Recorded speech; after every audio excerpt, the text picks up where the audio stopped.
How you going, guys? I'm Aaron. And I'm Zach. And we're going to play the missions. Well, not the missions, but we're going to play armies from the new Engine War book. Stay tuned.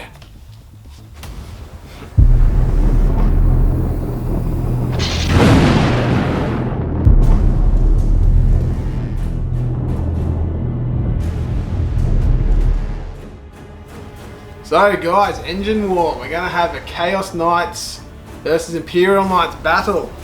I'll be wielding the Imperial Knights, Zach's going to be wielding the Chaos Knights, but we're also going to have a little quick flick through the book and say what we like and don't like. So, the Imperial Knights got a big page filled with stratagems. They're basically all specified towards a certain type of knight. There's a couple that aren't, but most of them are. We've got this one here that allows you to, when you use your Paragon Gauntlet, you can throw the vehicle into another vehicle and you get an automatic 3 mortal wounds instead of D3. That's totally worth the 1 CP, don't you think?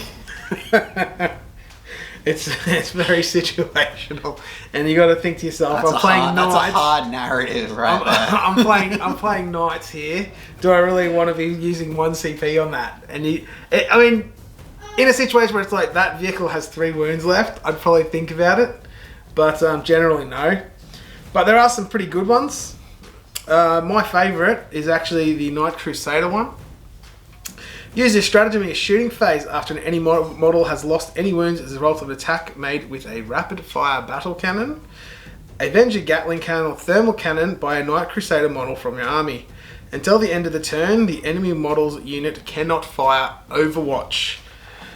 If you're playing knights that get into combat pretty good, or even any army if they're an ally, that's actually really handy.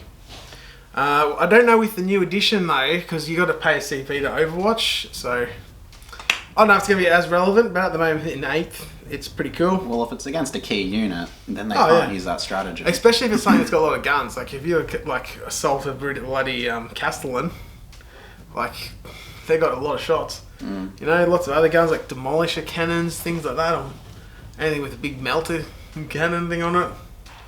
You know, not letting them Overwatch it could be quite useful. Yeah, so there's lots of little cool stratagems. I'm not going to go through them all because you can go and buy the book. We've also got a lot of household traditions now. You can do the whole mix and match thing. I found most of them to be pretty lackluster compared to the actual Knights basic ones they get in their books. A couple of ones I didn't mind was the Aggressive Persecution. When a model with this tradition fires Overwatch or is chosen to shoot or fight with, you can reroll a single dice when determining damage as a result of those attacks. And that can be paired with something else. Like, I find that's good if you've got those big guns that do lots of damage and you go to damage and you roll one, you're like, oh, save your CP. I like Bless Arms as well.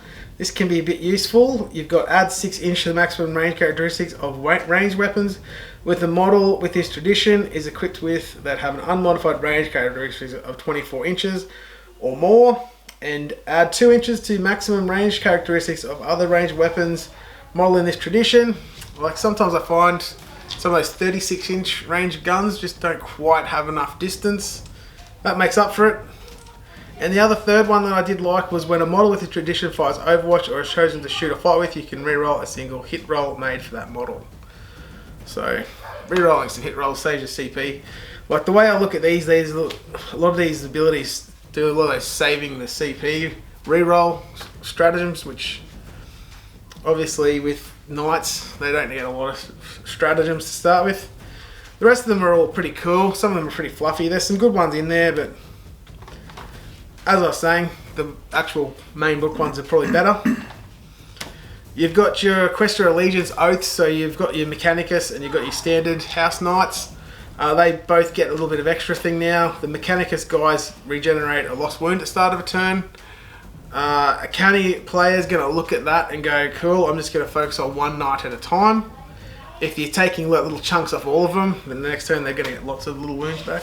These ones replace those households? Yeah, so you get to choose. So the Chaos don't have them, they just gain them in other words. What do you mean with their household? The Chaos households in this book Yeah, didn't exist before. So yeah, the Chaos didn't have households. So they've gained a household, and then so this would replace that. Yeah. So if I didn't take the household of that book, I replace it with that. Yeah. No. Yeah, exactly. And then as we get to Chaos, they get both because they didn't have the households before. Yeah. But anyways, yeah. So the Mechanicus now get to regain a wound each turn, and the Imperial Household Knights, they get to add 1 to advance and charge rolls, but they don't get that cumulative with Lance Strider or abilities that give them extra with that. But having that extra 1 inch on the charge and advance, that can be useful. Especially if you go full tilt as well, you can get that extra inch in and then another inch when you do the actual charge itself. Got a couple of new Warlord traits as well. The Mechanicus, you get +2 to the wounds characteristics. You get one that's determining the number of attacks this Warlord makes with a weapon. There's a random number of attacks, like example heavy d6, roll 1 additional dice and discard 1 of the dice. So it works a bit like the Basilisk in the Imperial Guard book.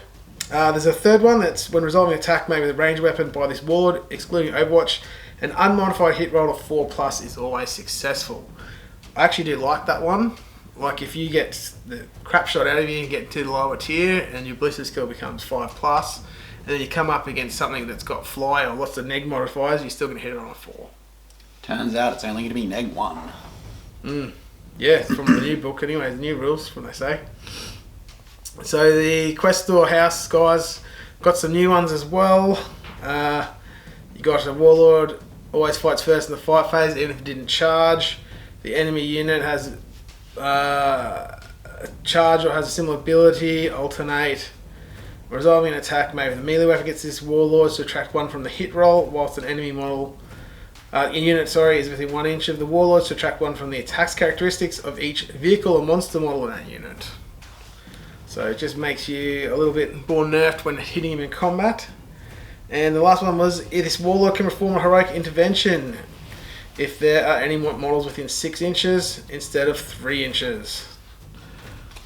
It's got its place. But that's basically it for the Imperial Knights. There is some okay stuff, but I wouldn't... They got a little bit of a boost, but not epic.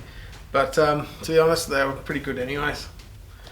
So then we go on to the Chaos. So probably the most important part of the Chaos Knight stuff is the name generator. Without a doubt. Without a doubt.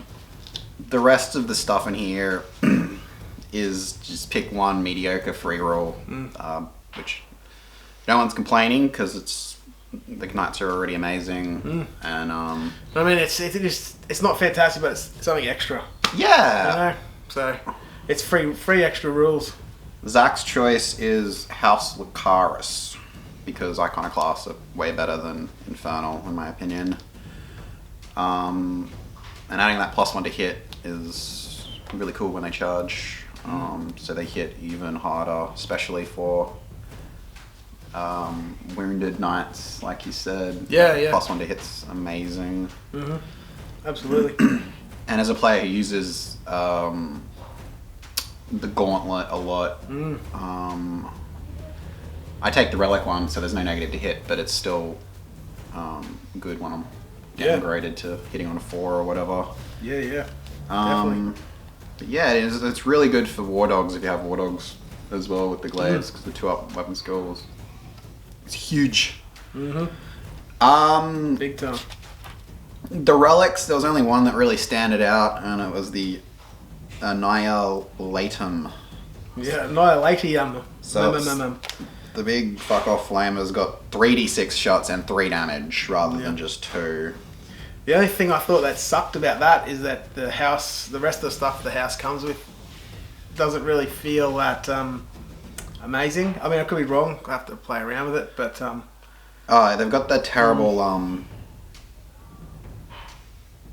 I know. Yeah, real 1s to wound in melee. That's not too bad. No tap dancing allowed though. Yeah. Just weapons. That's something I have noticed in this book. Like in that, they don't mention anything about no Titanic feat with a lot of the close combat stuff. In this book, with both of the Chaos Knights and Imperial Knights, they do specify a lot of the close combat abilities, like no Titanic feat. Yeah, So, and I think when we I think get a that new makes you codex, want to use the other weapons more. when we get ninth ed Yeah. in full swing, it's gonna everything will be like this. I think, Yeah, where they'll, I think they'll so. specify it. Hopefully, because it's a bit much. Yeah, yeah, definitely. The Dread Household Bonds. It's just binge use, to be honest. If you want to build a fluffy army, yeah, but if you're going to go to a comp or something, And any of the you ones better that are use the other slightly houses. good is you can only pick one of, you can't have two of. It's Yeah. like, the Ignore Warp Vision was one that I liked. That's only the one, you can't have two. Ignore Cover, which... the thing is too, with I noticed that with a lot of the ones that do have the asterisk, they're not overpowered. Yeah. Like if you had that and another one, even two asterisk ones, your army wouldn't really be that OP. You know, so I don't know, but I mean, Unhallowed Inscriptions is also good. You get a 5-up Feel No Pain against Yeah. Psychic Powers for everyone. That's huge for Knights. yeah, too. that the Imperial Knights actually had that one as well. I forgot to mention it, but yeah, it's one of those ones where if you do come up against an army that has no psychic, you've got this ability that's just sitting there not doing anything. It's situational, but when it's situational in the place where you can use it, it's really good. You know, there is a strat. I don't know if the Chaos Knights have it. There's a strat that normal Knights can have that gives them a 5-up against mortal wounds, but that's only It's a one. Warlord Knight. trait. There's a stratagem too. Warp Haunted Hull. You guys have a Warlord trait, do you? that Yeah. does it? Yeah. I usually take that unless I'm going to an organised game where I know that my opponent's not going to have Yeah. any psychics Then you're like just today. gonna waste it. Yeah. Yeah. No, that's fair enough. But I mean, even still, if a 5-up's not really. It's not really going to stop everything. Well, in a tournament I went It's, to a couple of years ago, It might stop enough though. he was like, "Oh hi, I deal 31 mortal wounds a turn with my psychic spam army." I'm like, Yeah. well, hey, good game. Yeah. And I conceded on his turn too because I had like 2 knights left out of the 4. Yeah. And then they all had a 4-up invo as well, so it's just like, that would have been handy to have, but I couldn't use the 5-up Feel No Pain stratagem because I was not that house. I wasn't Mechanicum. I was Imperium. Yeah. Oh, that's fair enough. I do find with Knights, if you're playing in a competitive environment, sometimes it almost feels essential to have some little infantry from allies. Whenever I've played them, with the exception of a local tourney where I went 4-0, I've always gone 3-1. I'll get to like the top tables, and then someone with Blood Angels or Mortal Wound spam Yeah. will just absolutely destroy me. Yeah. Because Yeah, I found too that when I went to some comps and that with Imperial Knights, if I came up against like Tau or someone like that quite early, I'd be into the losers block, but then I'd kind of go pretty well in that. Submarine High! Yeah. Rise to Yeah. victory. But if I didn't come up against something like that, it'd be the same sort of thing. I'd get to like at the end and then... Knights are either... They're a They're hard gatekeeper. counter, yeah. They're a gatekeeper army, really. But they're good, but I do enjoy them. I think having 1 or 2 knights in the list can definitely make you feel like, oh, hang on, gotta be careful here. But anyways, I think we'll go on to our actual list now. Eh? Yeah. All right, cool. Stay tuned.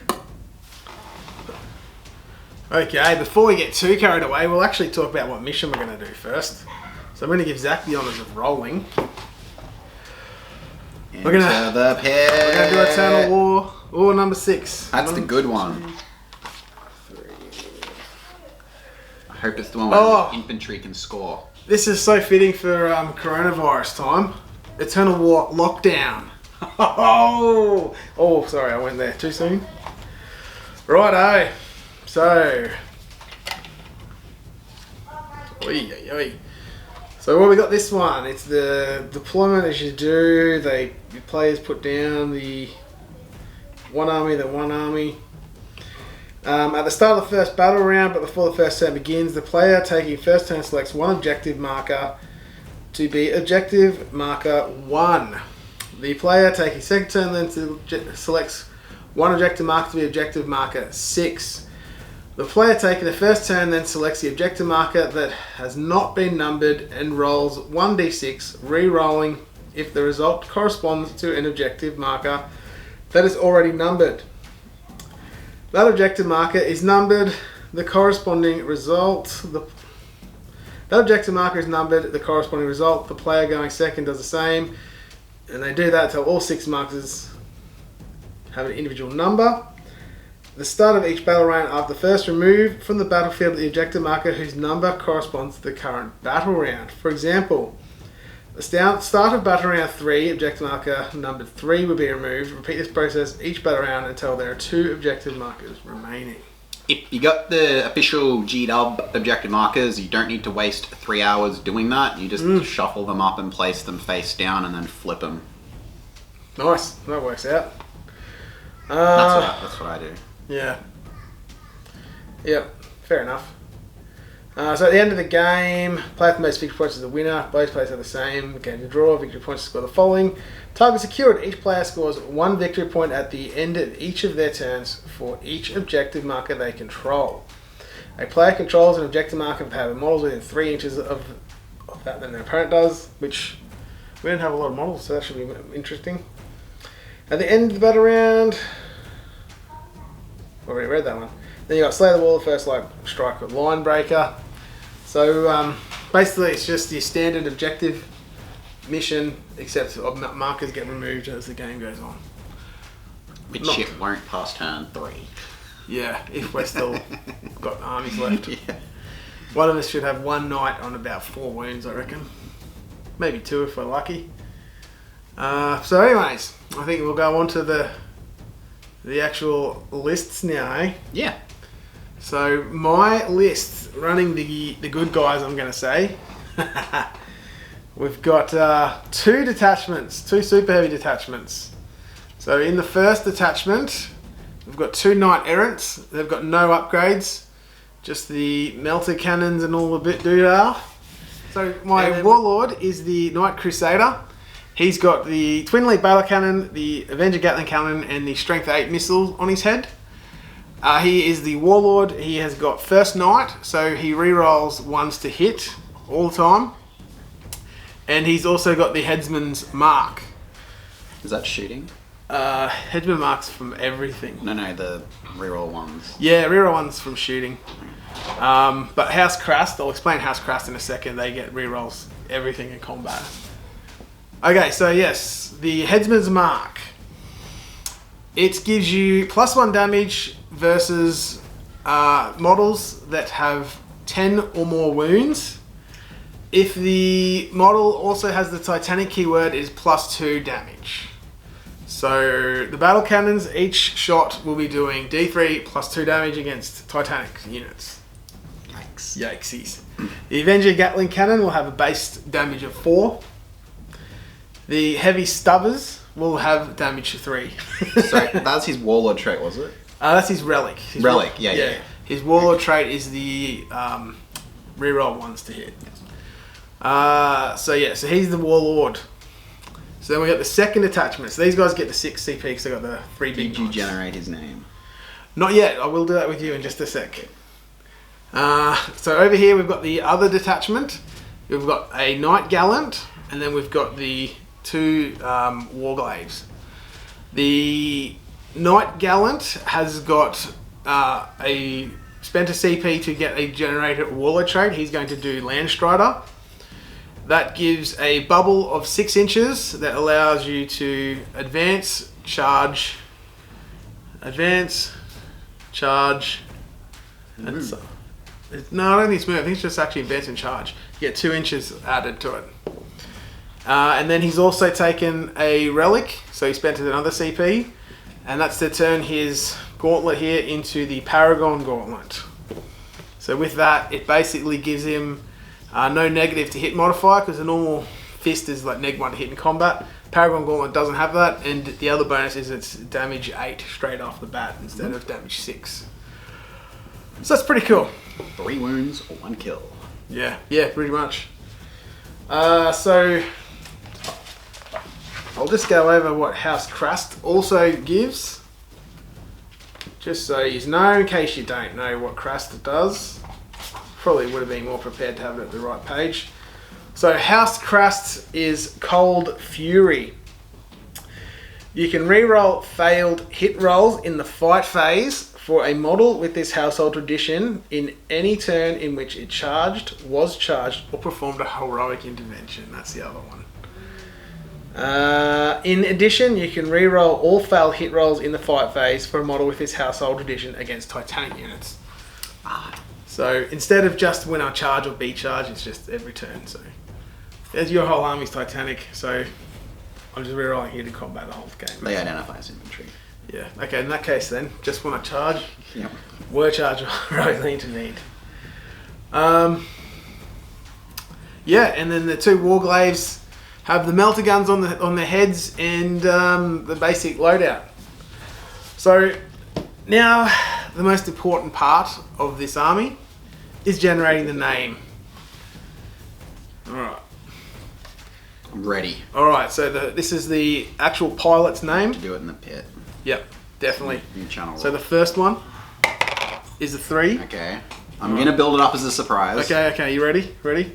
And a 6. 3 and 6. 36. Darius. Darius. We've got Darius. And what is his knight's name? Boyd. I like it. You He used to play. He was a footy player. Yeah. We got number 4.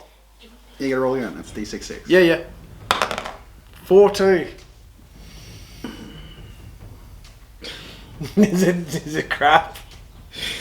Gilded Conqueror. Darius Gilded Conqueror. He's got to die now, doesn't he?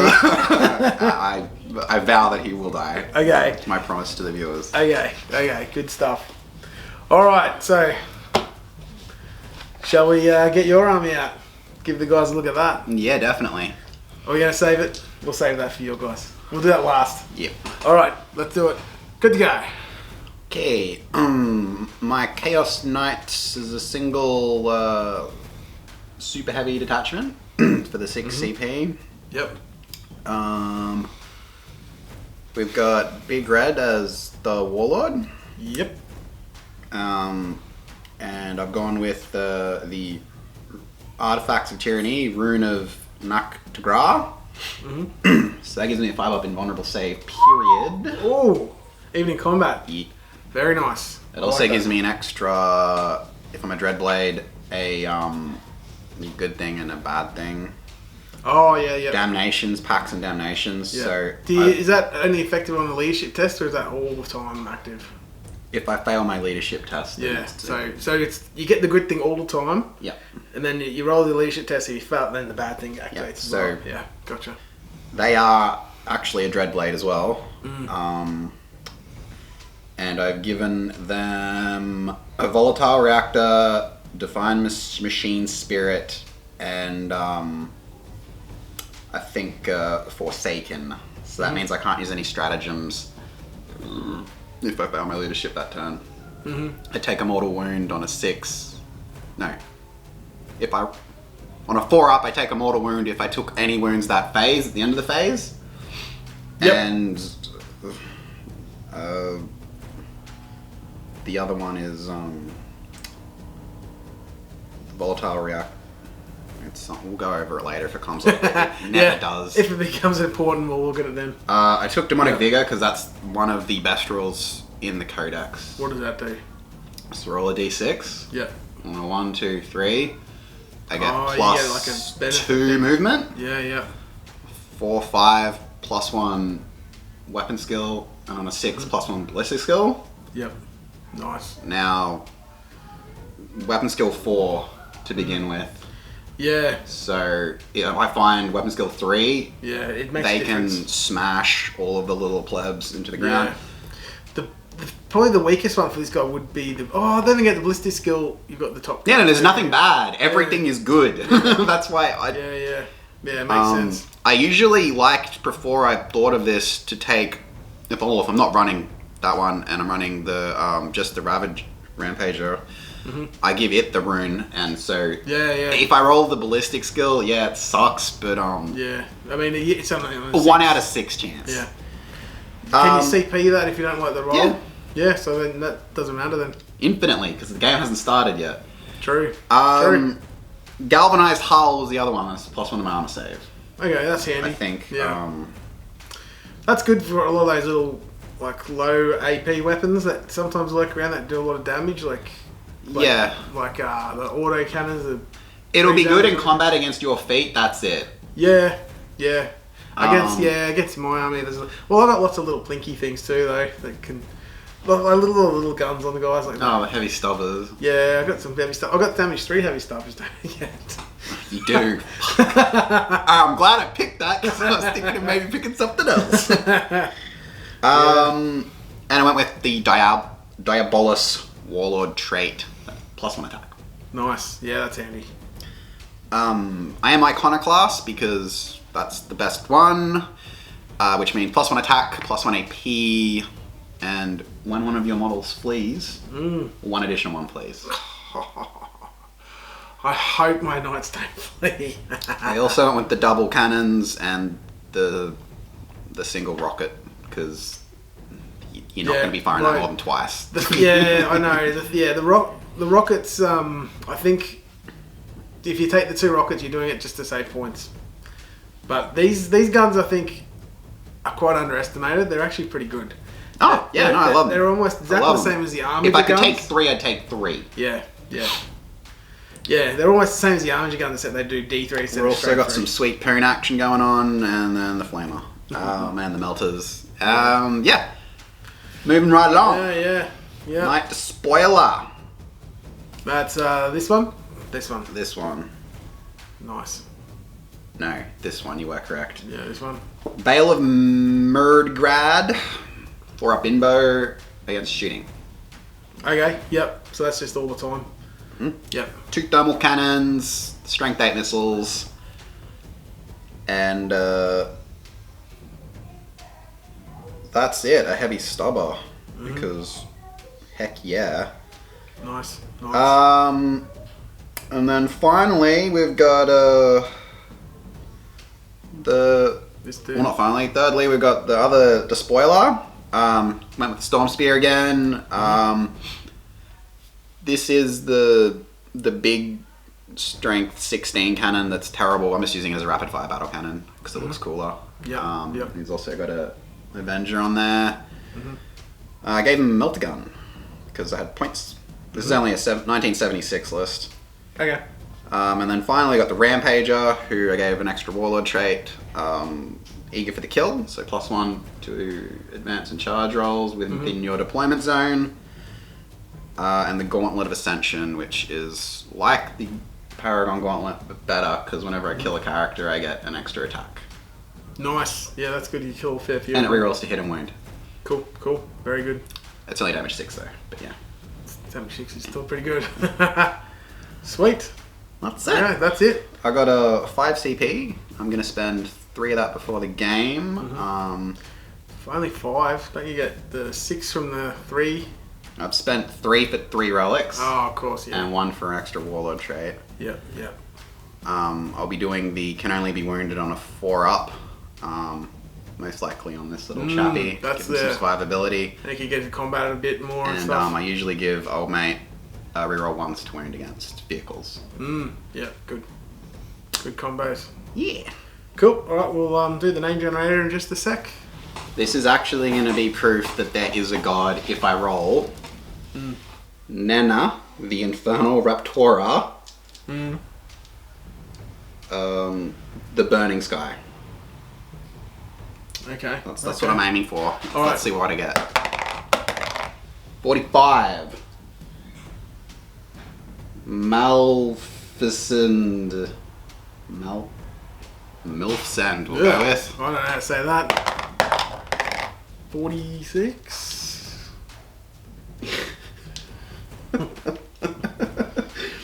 Okay, we got Milfsend. Insanity of Praskaya. Sky. Why are these names in this game so bizarre? I preferred it when it was called Lexi, but That's still fun. alrighty. Cool. Yeah, we'll get to the Yeah, I think we're Good getting to the stuff. game now. So yeah, so the game won't be coming on today. It will come out a different day. So good luck. we're breaking it. Yeah. Let's do it.